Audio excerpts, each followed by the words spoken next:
morning to you, Doc.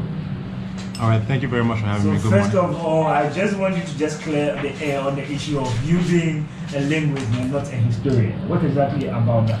Okay, yeah, so I received my PhD in linguistics back in the academic year 2012-2013, and I actually won the Vice Chancellor's Award for the best PhD thesis in that year. So again, that's in linguistics. Well, I do a lot of work in historical linguistics. There are all these different subjects. Now, for me, even though I study linguistics, what I claim is that I'm an African and I'm interested in African liberation. So even this idea of segmenting and compartmentalizing knowledge into these various disciplines, I'm not so much for that because my work is very interdisciplinary. When we're dealing with African liberation, we have to be very interdisciplinary. So I work in sections that some people would consider politics, in history, historical linguistics, so forth and so on.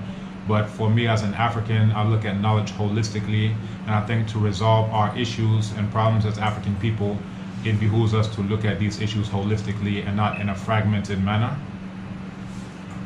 Right, thank you very much, Doc. Are you an African? Yes, I'm an African. Are you an African? Yes.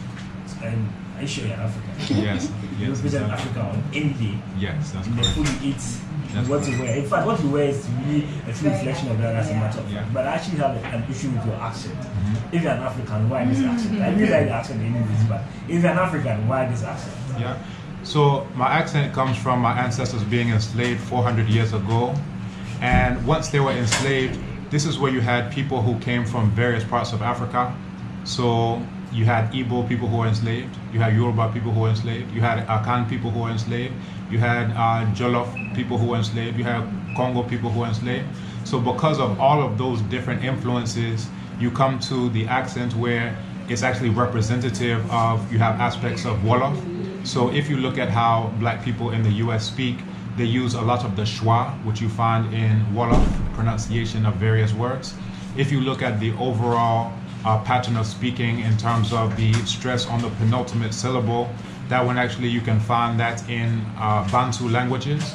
So once you have a composite of various African groups, this is how you get to an accent such as mine. Now, there's a difference between being an African and a difference between being a fragment, right? So a lot of the accents that you have here on the continent are Ewe accents or Ga accents or, Dagbanli accents. So accents that are influenced by one particular ethnic group. So those are, I would say, a lot less African than the composite of all of them put together. You understand? So when I say African, I mean African in the truest sense, mean a combination of all these different people instead of just one teeny tiny fragment. So we should never privilege having an accent like one fragment as being more African than having a composite of all African people put together. Right, thank you very much. I think I'm taking an accent now because I'm a lover of accent. And initially I used to ask myself so many questions whether it's the best representation of who want to call myself an African. But anyways, I get the truth of it and I want to appreciate that. So for now, on the lighter note, I think I'll get an accent very soon. No problem, you can work on it. I think we should zoom straight into action. Yeah. So today is Independence Day, and just like we do on every other said march for Independence Day, there's marching, there are other activities to commemorate the day. But it's different this time around. This year we are having the Independence Day celebration in the Northern Regional Capital of Ghana, that's Tamale, in remembrance as well for the solution to the Abu and Andani conflict that has longed so many years. And God being so good, and if I should say, earlier this year, more or less we've had peace among the Abus and Andanis of the Northern region. So I think it's just right it's just a step in the right direction that the president thinks why that we should go there and commemorate the day. As the usual, where we have almost everything sent in the capital. I think moving on is going to be good if year by year the city president finding necessary to push it from one regional capital to the other, and from some senses of participatory democracy, people feeling part of our Independence Day celebration, people feeling part of national issue and the national agenda on daily basis. But as far as you're in the studio, this is what we want to find from you. No problem. And the essence of independence is still relevant in Ghana today. The essence of independence. how relevant, first of all, is it relevant? And the second of it all, how relevant and how impactful is it to the everyday activities of each and every Ghanaian? Right. So when we look at the linguistic breakdown of independence, the N stands for not, and then the dependence, meaning not dependent. And when we look at our situation as African people, it will be very hard to characterize our present situation as independence, not being dependent on anyone. And I think about this in terms of at a group level and at an individual level, many of us are conditioned and controlled by created tastes and desires, right, which are externally directed. And it comes up to a question of, are we doing things to meet our own needs or the needs of our enemies? And the oldest book in the history of the world was written in Africa. I'm not sure how many of your listeners are aware of that, but it's called The Instructions of Ptahhotep. And in that text it says, Il sejum en chetef nesu chefti, and it translates to, listening to one's appetite is but allegiance to the enemy. Translated another way, you can say, he who is ruled by his appetite belongs to the enemy. Now, this was repeated by Nana Thomas Sankara, who also said that he who feeds you controls you. Now, basically the idea is that you can control a person through their tongue, right? As a metaphor, saying that, you know, in the text it says through the belly, we can say through the tastes and desires that are created. And there's a quote, you know, you could translate that into Twi as, that if you listen to your stomach or your belly, then you belong to the enemy. So this is a text that is coming from over 4,350 years ago. This is before there was writing anywhere else. This is the very first writing system called Medunecha. And essentially what we're dealing with, are we dealing with independence, or are we dealing with neo-slavery and neo-colonialism? And essentially this boils down to consuming what you don't produce and producing what you don't consume, right? And we can see this on various levels. Now there is a noted psychologist named Nana Amos Wilson, and he says the essence of controlling people is to provoke a desire in them, and then of course have the control of the satisfaction of that desire. That's the foundation of the capitalist system and economic system. So one, you get people to desire certain things, whether that thing is the clothes, whether that thing is the food.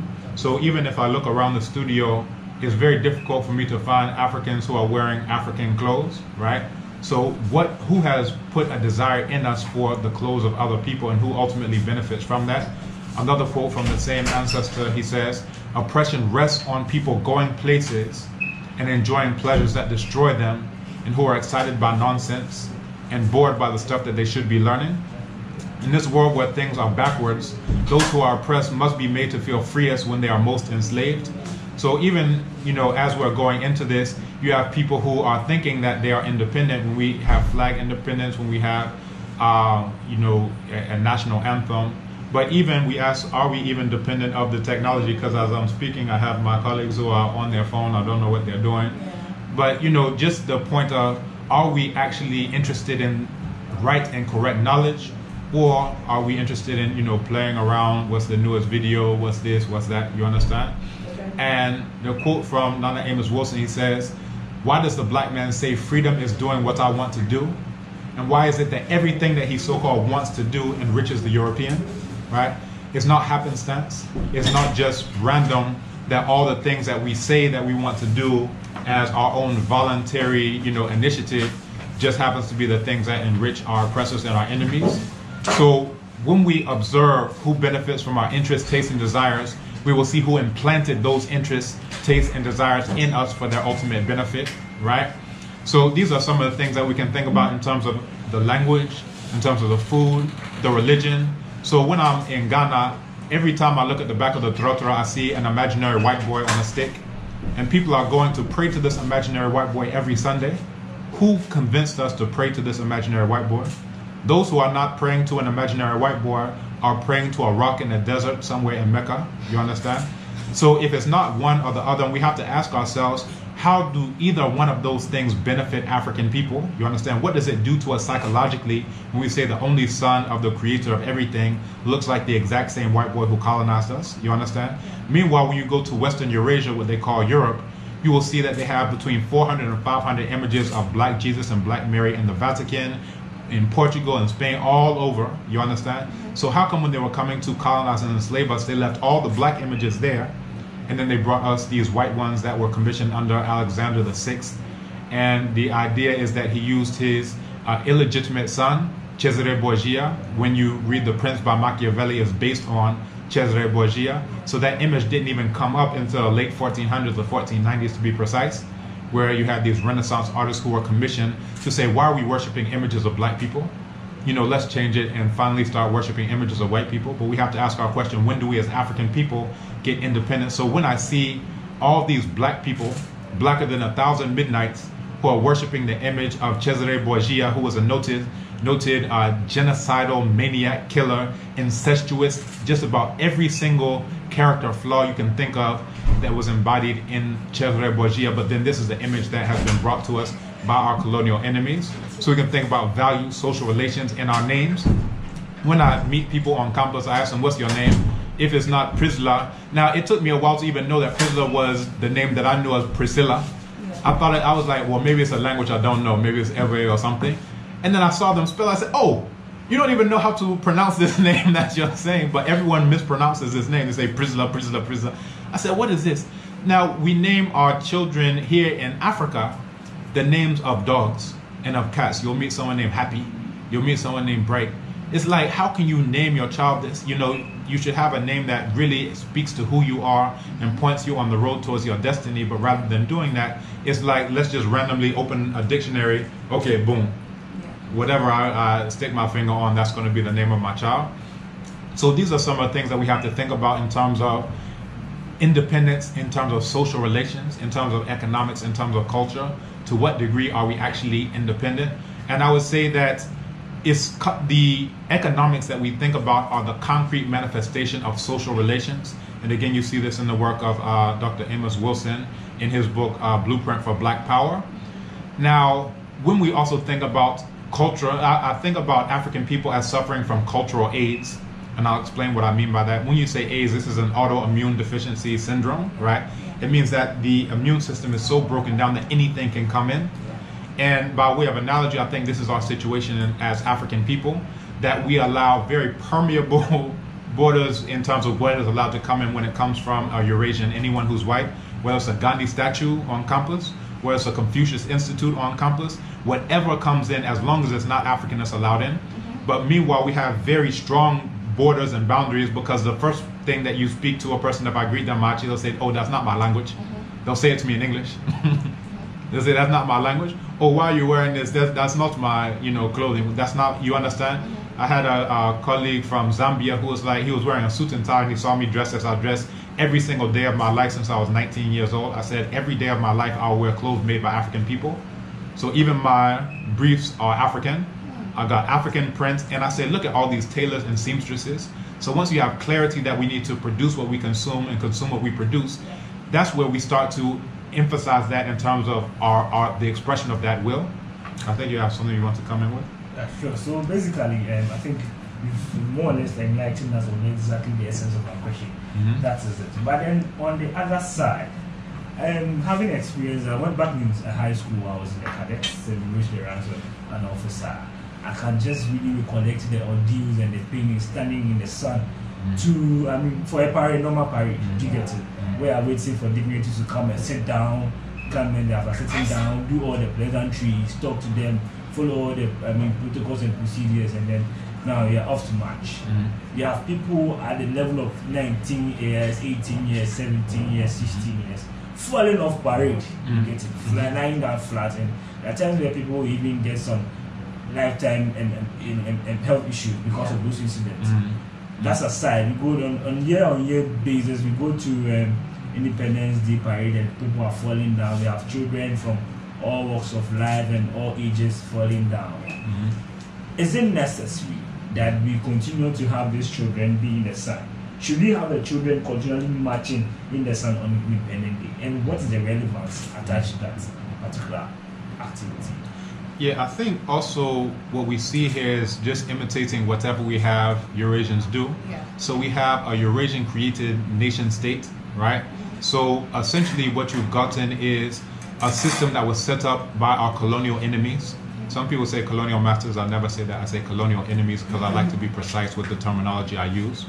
Now, you have a system that at that time The whole point of the government was to allow them to steal whatever they wanted from the soil without being accountable to anyone, right?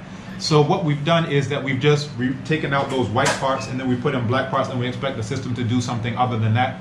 So we're magically, oh wow, how did this get to be corrupt? The entire system was set up to be corrupt, to steal gold, to steal cocoa, to steal timber, to steal all of these things without being accountable to anyone. So under the British, if you say, oh, you're taking our cocoa, who are you going to talk to? You understand? The system is set up for them to take the cocoa. And I think about like a refrigerator. Let's say I have a black refrigerator.